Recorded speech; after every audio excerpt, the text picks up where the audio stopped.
Hello everybody and welcome back to the Ultimate Fashion History with me, Amanda Hallay. And an episode in a series I have running on the channel called FAVE Film Fashion, where we look at some of fashion history's most glorious cinematic moments.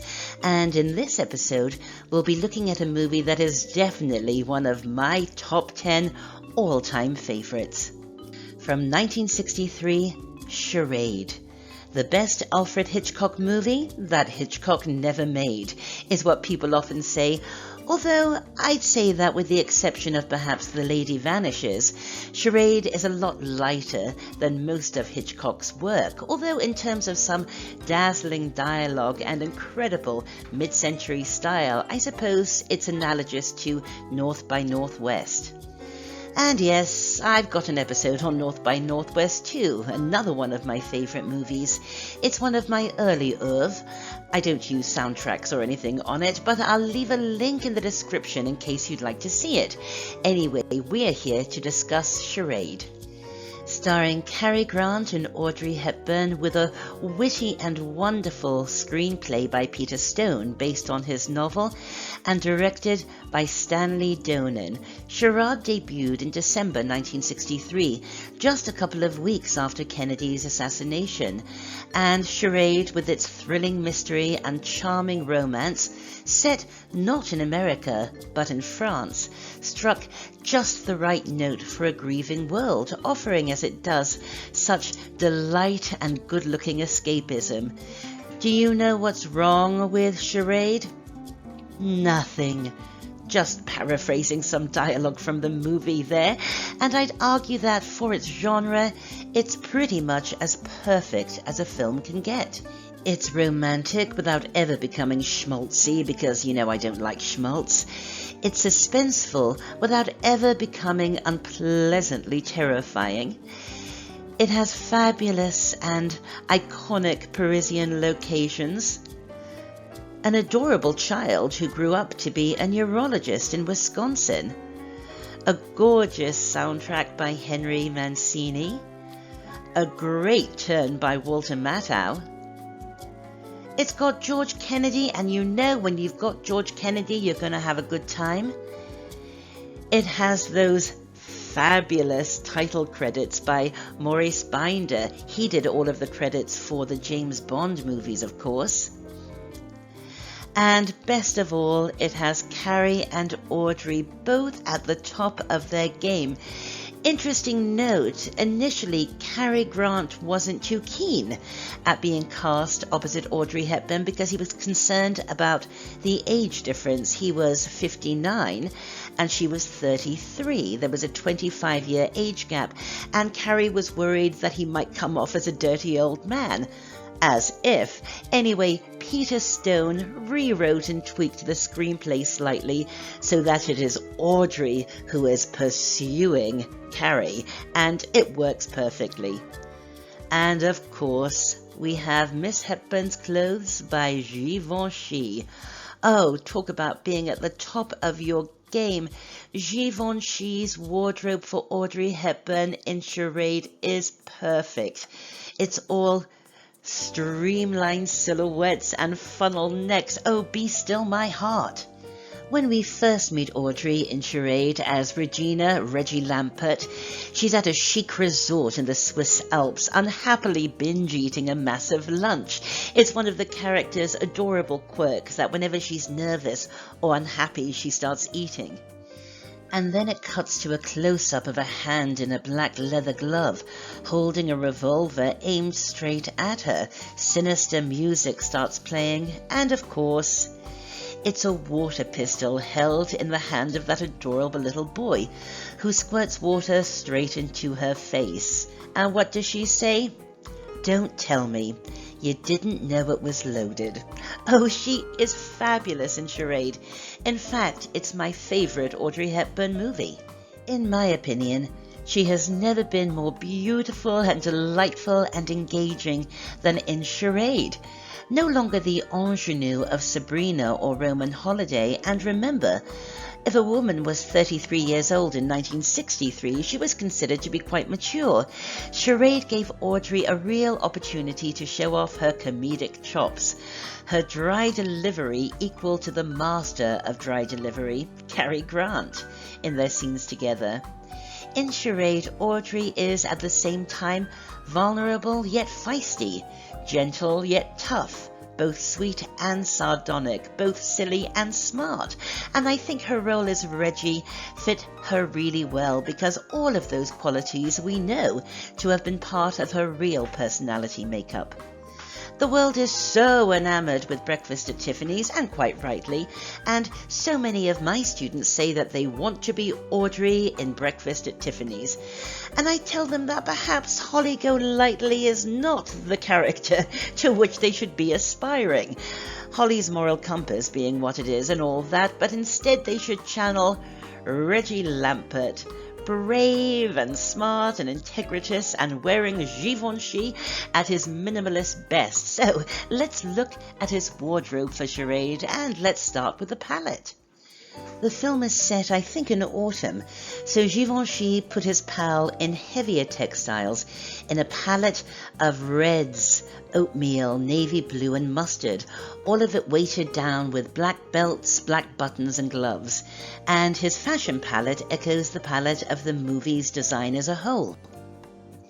His first look for Audrey is her winter resort ensemble, this extraordinary woolen ski suit. I'm not sure if it's ski pants with a sweater or if it's a one-piece in a sort of warm pecan brown with a tight matching hood, over which she wears a funnel neck 3/4 length sleeve mink sweater with a matching pointed skull cap.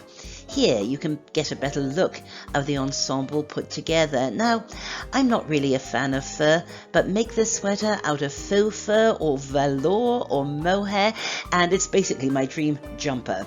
But this silhouette is sort of an anomaly in Charade, because for the rest of Givenchy's wardrobe for Audrey, he opts for that quintessential and marvellous mid-century fashion concept of the slim dress with matching coat or jacket, like here, with this beautifully tailored funnel-necked short-sleeve dress in woolen oatmeal, which is worn with a matching coat and hat.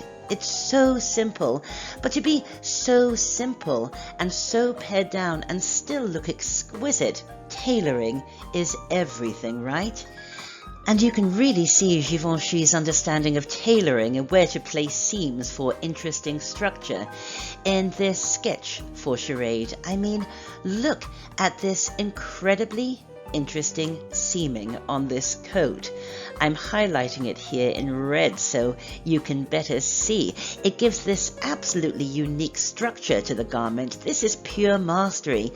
And here's the coat itself when it went up for auction a few years ago, and I hate that they put it on a mannequin so much taller than Audrey, because it makes it look like it's a mini coat, which it wasn't. And so it sort of looks like it's from the mid to late 1960s, and not a coat from that one brief shining moment of early 60s fashion with its slim and sort of boxy silhouette. And of course, in the movie, this coat was worn over a matching dress with short sleeves and a funnel neck collar. And here you can see those seams at work and how they also create a textural element to the coat. I also love the coat that Reggie's BFF Sylvie is wearing. Probably not Givenchy, but a wonderful example of early 60s clothing with its slight bell sleeve and scarf neckline. One of his most striking outfits is surely this pillar box red coat with funnel neck and that extraordinary leopard hat. The taming of red with a leopard is a winning combination, and of course, it reminds me of Jean-Louis' similar pairing for Doris Day in Pillow Talk of 1959. Now, I've read on the net that Givenchy, quote-unquote, copied Jean-Louis, as well as the whole who wore it best BS. You know, I hate all of that. The who wore it best and who copied who. Designers are artists, and artists inspire each other. Did Givenchy see Pillow Talk and designed this outfit for Audrey based on Jean-Louis? Who knows? Who cares? And if he did, well, aren't we all here to inspire each other? The wardrobe in both movies showcases both of these designers at the pinnacle of their genius. And yep, you guessed it. I'll leave a link to it if you want to hear me rabbiting on about more fantastic mid-century fashion. But please, let's just get back to that hat for a second. It is so extraordinary, and whenever I see it, it reminds me of the crown of Upper Egypt. Who wore it best? Joking. There are other whimsical touches in Audrey's Charade wardrobe, like the woolen pom-poms on this 3/4 length sleeve jacket with narrow funnel neckline and matching skirt. And even more fun, in the scene where Reggie decides to tail a suspect, Givenchy puts her in this wonderful light beige trench coat. He's really playing with the archetypal movie trope of the private eye in his scruffy trench coat, although Audrey looks far from scruffy with her perfectly matching leather gloves, enormous matching headscarf, and those oversized sunglasses. By the way, her sunglasses for this and many other of her movies were by Oliver Goldsmith. Anyway, look at what Reggie is wearing beneath her trench coat. Yes, she's wearing this dress, which we also see teamed in another scene with its matching coat and hat, and this is incredibly clever and shows that Givenchy really followed the narrative of the movie. You'll remember that when Reggie returns to Paris from her skiing holiday, her entire apartment, including her wardrobe, has been cleaned out, and she only has what's in her suitcases. And Givenchy really respects this plot point because the character only has perhaps 10 or so garments, which get mixed and matched throughout the movie. Audrey only wears one evening dress in Charade, this wonderful little black dress that you can get a better look at here on its auction mannequin. Actually, I'm not even sure if it is a dress or a skirt and a top, but you'll see that each is trimmed with a gazillion black bugle beads, and over it, she wears a 3/4 length sleeve woolen jacket with a shallow funnel neck. And, oh, this is brilliant, the jacket is short enough that the first band of bugle beads is visible, making it appear that this beaded band is actually part of the jacket, not the dress. So brilliant. Givenchy was a god. And in terms of pure fashion history, Givenchy's wardrobe for Charade is really interesting as it speaks to that very particular moment in the early 1960s when fashion was still very much informed by that slim-fitting and tapered silhouette of the 50s, while at the same time he showcases that boxy silhouette that marked the Kennedy era, which in turn would inform that stiff, rigid silhouette of the mid-1960s. And just very quickly, if you want to learn about Cary Grant's immaculate suits, shirts, coats and ties and charade, well, I'm going to leave it to the expert. Head over to BAMF Style and read what Nick has to say about it all. He is my absolute go-to for menswear on film. He's fabulous. You will love his site, and I'll leave a link. Sexy, stylish, suspenseful and sensational, starring Audrey Hepburn, Cary Grant, Walter Matthau, George Kennedy, and a corduroy-clad James Coburn, directed by Stanley Donen. If for some reason you've never seen Charade, promise me you'll watch it. You can find it streaming for free more or less everywhere, and if you've seen it before, which I'm guessing you have, it's so worth another watch. I hope you enjoyed this episode of FAVE Film Fashion here on the UFH. I'll be back very soon with more episodes, so don't forget to subscribe. And as always, thanks for watching and bye for now.